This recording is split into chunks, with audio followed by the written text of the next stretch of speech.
Hello everybody and welcome. In this video I'm going to show you how to change volume using your headphones SOUNDPEATS RunFree Lite 2.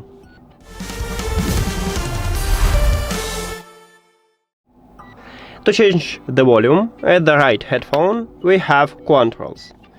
Here is volume up button, what have the plus icon, and volume down button to lower the volume. What have a minus icon. Now let me play some song. So you need to single press at your volume up button to increase the volume. As you can see now, I single press, I increase it, but not press and hold, because with the press and hold, as you can see, we just play next track. Here we go. To lower the volume, use minus button and again single press, and again, as you can see at this widget, I lower the volume, and again do not press and hold, because with the press and hold you will play, as you can see, previous track.